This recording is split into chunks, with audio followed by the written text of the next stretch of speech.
बिस्मिल्लाहिर्रहमानिर्रहीम। This is your science class and I am your science teacher Maliha Yasmin. Chapter 1 हमारा continue है और आज हमारा लेक्चर 16 है। इसमें आज के लेक्चर में हम ये देखेंगे कि प्लांट्स के पार्ट्स कितने हैं, कौन कौन से हैं, बेसिक पार्ट्स और इनके फंक्शंस क्या क्या हैं। कुरान मजीद में जैसे कि हम हमेशा की तरह देखते आए हैं कि हमारा टॉपिक कुरान मजीद में किस तरह से कुरान मजीद से हमें कैसे रहनुमाई मिलती है। तो जब हम पढ़ते हैं कुरान मजीद को तो हमें वाज़ेह तौर पर पता चलता है कि प्लांट के तकरीबन हर हिस्से के बारे में कुरान मजीद में वाज़ेह आयात मौजूद हैं। एक दो मिसालें आपके सामने हैं। सूरह कलम की वर्स नंबर 22 है, go early to your crop if you would cut the fruit, कि अगर तुम्हें फल हासिल करना है तो अपने खेतों की तरफ जल्दी रुजू करो, सुबह के वक्त रुजू किया करो।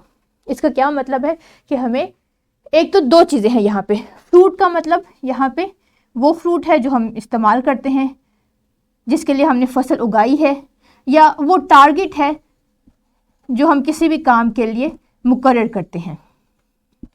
यानी फिज़िकल फ्रूट भी है इसका मतलब, जो हम ईटेबल्स हैं, जिसके लिए फसलें उगाई जाती हैं, खेतियाँ लगाई जाती हैं, और हमारे लाइफ के टारगेट्स भी हैं। तो अगर हमें अपने टारगेट को हासिल करना है, अपने फल को पाना है, तो हमें उसके लिए मेहनत करना होगी, बहुत पहले से प्लानिंग करना होगी।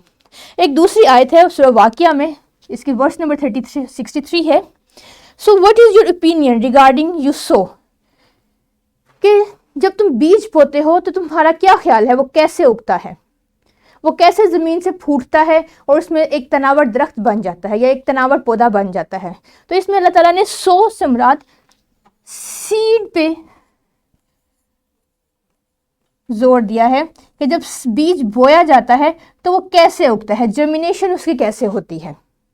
इसी तरह कुरान मजीद की दीगर आयात में भी तकरीबन 17 के करीब प्लांट्स का नाम लेकर जिक्र किया गया है।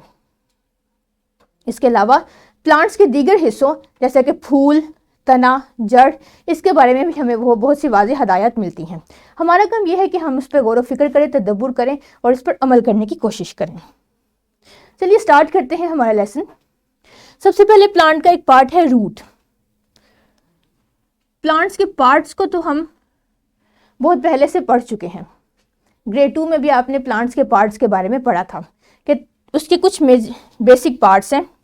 चलिए पहले उन्हें एनालिस्ट कर लेते हैं। सबसे पहले roots, number 2 stem, number 3 flowers,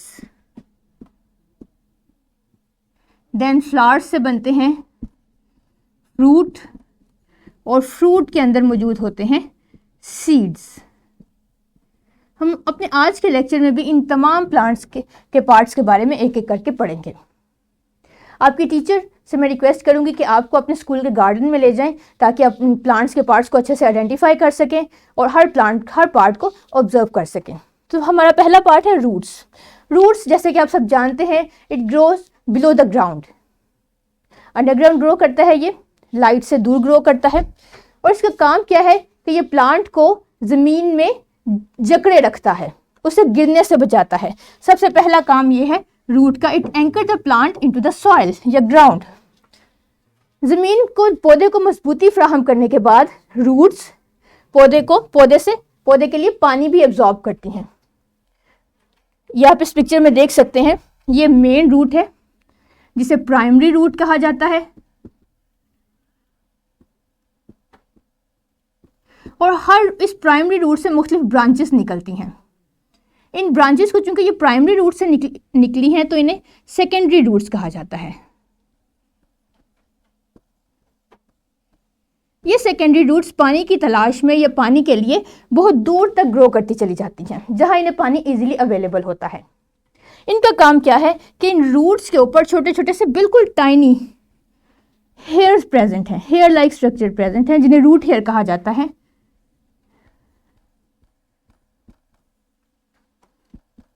ये रूट हेयर्स एक्चुअली प्लांट के लिए वाटर को एब्जॉर्ब करते हैं, और वो सिर्फ वाटर ही एब्जॉर्ब नहीं करते बल्कि उस पानी के साथ उस वाटर में डिजॉल्व न्यूट्रिएंट्स भी प्लांट्स के अंदर मूव करते हैं। इस तरह से बेसिक जो प्लांट की नीड है, वाटर और न्यूट्रिएंट्स, वो रूट्स के थ्रू पौधे तक पहुंचते हैं। ये इस पिक्चर में आप बहुत क्लियरली देख सकते हैं कि एक छोटा सा सेक्शन है रूट का, जिसे हम जूम करके देख सकते हैं। इसमें ये रूट हेयर्स हैं। इन रूट हेयर्स के अंदर ये सॉइल पार्टिकल्स हैं। सॉइल पार्टिकल्स, ज़मीन में चूँकि पानी नेचुरली ही प्रेजेंट है, तो ये पानी इस रूट हेयर की टिप के ज़रिए मूव करता चला जाता है रूट्स में। साथ ही साथ इस पानी में जितने भी डिजॉल्व न्यूट्रिएंट्स होंगे, जैसे कि सोडियम, पोटेशियम, सल्फर या जितने भी दूसरे न्यूट्रिएंट्स हैं, वो तमाम के तमाम इन रूट्स के थ्रू प्लांट्स में मूव करते चले जाएंगे। रूट्स वाटर के लिए ग्रो करती हैं। जितना करीब पानी होगा या जितना दूर पानी होगा, इसी लिहाज से रूट्स अपने आप को स्ट्रॉन्ग करती चली जाती हैं। इसमें आप देख सकते हैं कि ये एक ओल्डन डेज का दरख्त है और इसकी रूट्स किस हद तक ब्रांच हैं और फैली हुई हैं। इसका क्या मतलब है कि जितनी ज़्यादा एक दरख्त की रूट्स होंगी, वो दरख्त इतना ही स्ट्रॉन्ग होगा, वो पौधा उतना ही स्ट्रॉन्ग होगा और उसकी ग्रोथ भी दीगर पौधों के मुकाबले में बेहतर होगी, क्योंकि वो पानी और न्यूट्रिएंट्स को ज़्यादा एब्जॉर्ब करने की सलाहियत रखता होगा। Roots in some of the plants also store food of plant and become fleshy. कुछ रूट्स ऐसी हैं जिनमें प्लांट का फूड स्टोर हो जाता है, जैसा कि रेडिश, कैरेट, टर्निप।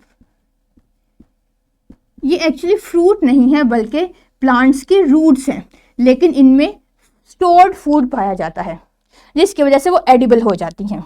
इसके बारे में भी आप ग्रेड 2 में इन डिटेल स्टडी कर चुके हैं। Roots are divided into branches, जो कि अभी आपने देखी हैं। More branching means more water absorption, और रिजल्टेंटली क्या होगा, and strengthen is the plant. जितनी ज़्यादा वाटर एब्जॉर्प्शन होगी, प्लांट भी उतना ही ज़्यादा स्ट्रेंथन होगा। ये एक और पिक्चर में आप देख सकते हैं, कितनी अच्छी ब्यूटीफुल डिस्क्रिप्शन है कि पानी मूव करता है रूट्स में, रूट से पानी मूव करेगा उसके एडजेसेंट पार्ट स्टेम में, ये स्टेम है, स्टेम से वाटर मूव करेगा एरियल पार्ट्स लीव्स में,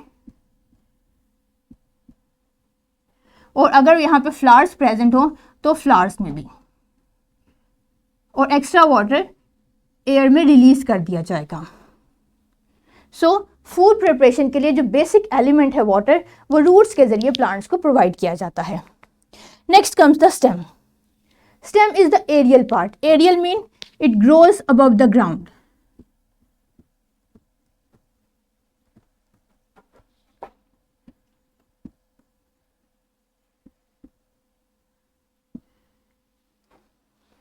stem gives support to leaves, flowers and fruit, क्योंकि तमाम लीव्स, फ्लावर्स और फ्रूट ब्रांचेस पे लगते हैं और ब्रांचेस स्टेम के साथ अटैच हैं। सो अल्टीमेटली प्लांट्स इन सब को भी सपोर्ट प्रोवाइड करता है।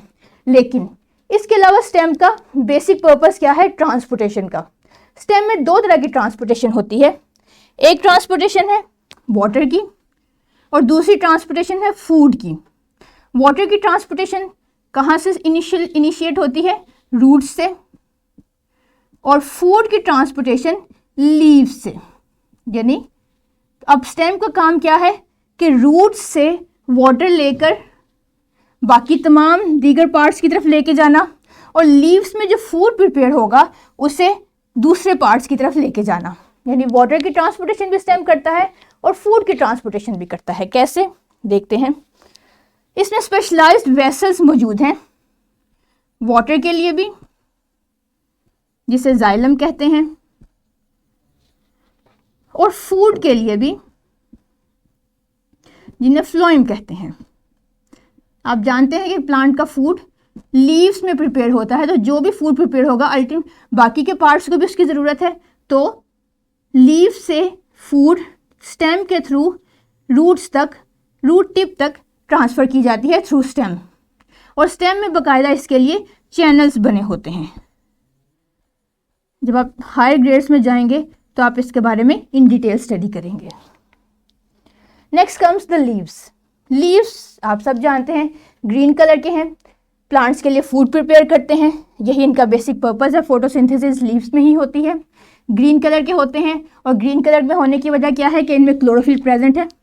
क्लोरोफिल एक ऐसा पिगमेंट है जो फोटोसिंथेसिस के लिए लाइट एब्जॉर्ब करता है।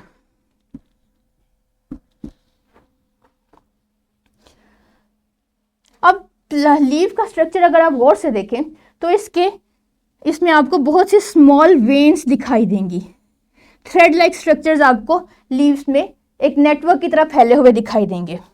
इन नेटवर्क लाइक स्ट्रक्चर्स जिन्हें वेन्स कहते हैं, इसका काम ये है कि ये वाटर को और न्यूट्रिएंट्स मतलब फूड को through out the leaves distribute करती हैं। क्योंकि ये पूरे लीव्स में स्प्रेड होती हैं तो ये पानी और खुराक को पूरे लीव्स में तक पहुंचाती हैं।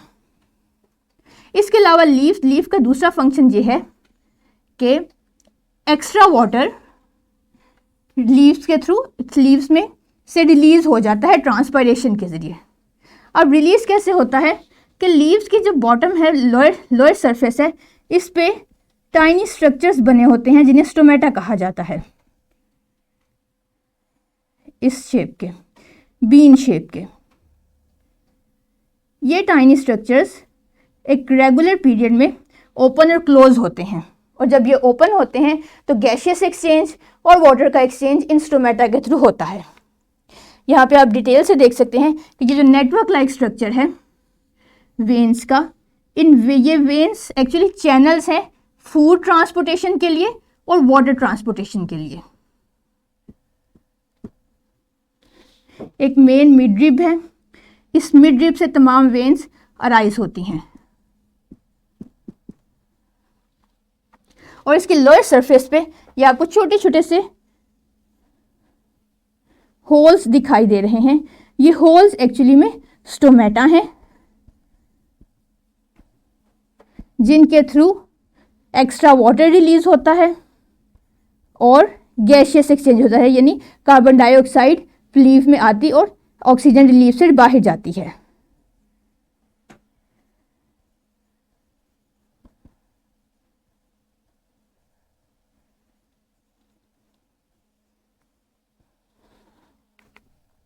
यहाँ पे देखिए कि इस स्ट्रक्चर में आप वाज़ेह तौर पे देख सकते हैं कि फूड प्रिपरेशन का प्रोसेस कैसे हो रहा है।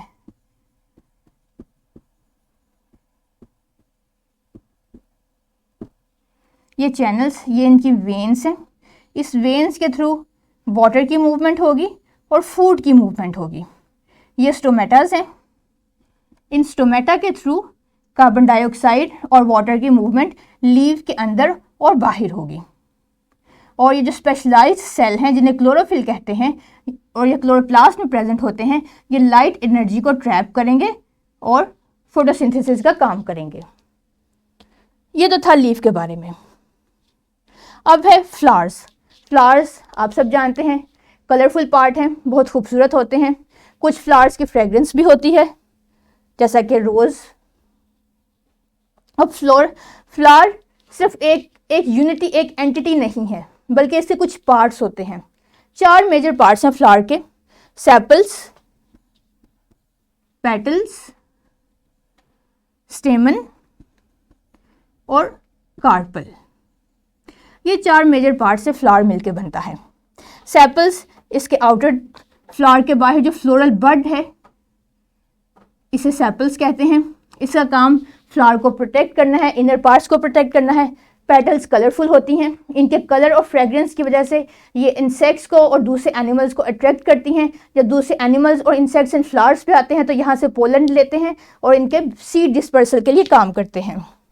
स्टेमन और कार्पल ये दो जो इसके इनर पार्ट्स हैं, जैसे आप ये देख सकते हैं, ये कार्पल है और ये स्टेमन है। ये दोनों सीड फॉर्मेशन के लिए अपना रोल प्ले करते हैं। सो ओवरऑल प्लांट की रिप्रोडक्शन के लिए जो ज़रूरी एलिमेंट है सीड्स, वो फ्लोरल पार्ट्स के अंदर पैदा किया जाता है। ये डिटेल से स्ट्रक्चर है आपको दिखाया गया है। आउटर इसका जो ग्रीन कलर होगा वो सेपल्स है। सेपल्स का कलेक्टिव नेम कैलिक्स है।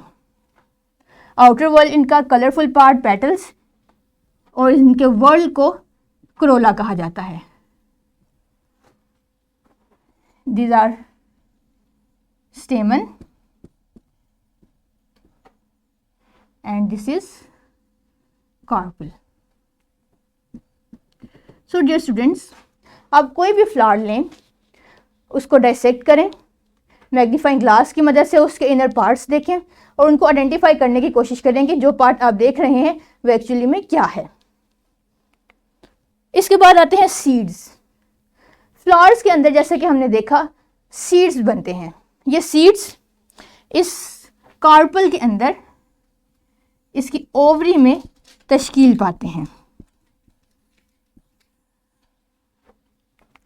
हार्ड स्ट्रक्चर है और जब इन्हें जर्मिनेशन के लिए सो किया जाता है और इन्हें फेवरेबल कंडीशंस मिलती हैं तो ये न्यू प्लांट्स में डिवेलप हो जाते हैं।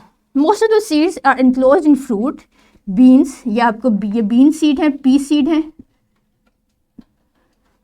Seeds wait for suitable conditions to germinate and grow into new plants. जैसे ही सीड्स को सूटेबल कंडीशंस मिलती हैं, और वो सूटेबल कंडीशंस कौन सी हैं? Temperature, water, oxygen. जैसे ही प्लांट्स को ये सूटेबल कंडीशंस मिलती हैं, प्लांट ये नया पौधा निकलना शुरू हो जाता है, जिसे जर्मिनेशन कहते हैं। Seeds can survive for a long period even if detached from the plant. In suitable conditions के इंतज़ार में seeds एक long time तक के लिए वेट करते हैं। ये तो थे प्लांट्स के पार्ट्स और इनके फंक्शंस। अब आ गया है आपका काम, यानी वर्कशीट सॉल्व करने का। ये वर्कशीट आपको मिल जाएगी, आपकी टीचर आपको देंगे या आप खुद डाउनलोड कर लीजिए। इसमें एक प्लांट आपको दिखाया गया है और इसके वेरियस पार्ट्स के लिए ब्लैंक स्पेस है। जितने भी पॉइंटेड पार्ट्स हैं आपने उन सबको लेबल करना है और एक लाइन में इनका फंक्शन लिखना है। इसके बाद है होमवर्क। होमवर्क आप करेंगे पेज 23 से और MCQ नंबर 3 और 4 सॉल्व करेंगे। The specific function of leaves is, 4 option हैं, इन चारों को पढ़ के आपने लीव्स का स्पेसिफिक फंक्शन आइडेंटिफाई करना है और करेक्ट आंसर को मार्क करना है। Question number 4 is plants release oxygen through. Plants किसके थ्रू ऑक्सीजन रिलीज करते हैं? बाग के थ्रू, रूट्स के थ्रू, लीव्स के थ्रू या फ्लावर्स के थ्रू? आई होप कि आप इसे भी अच्छे से आंसर कर सकते हैं। Next is long question. Question number 5 solve करना है आपने सेक्शन C से page 24 and list the functions of significant parts of plants. Plants के जो सिग्निफिकेंट पार्ट्स हैं जिन्हें आपने जैसे पढ़े, roots, stems, leave, flower, seeds, इनके फंक्शंस आपने बुलेट पॉइंट्स में नोट करने हैं। और अपनी नेक्स्ट क्लास में हम एक एक्टिविटी परफॉर्म करेंगे जिसमें स्टेम के रोल को डिस्कस किया जाएगा। Thank you very much. I hope आपने लेक्चर एंजॉय किया होगा। अल्लाह हाफिज़।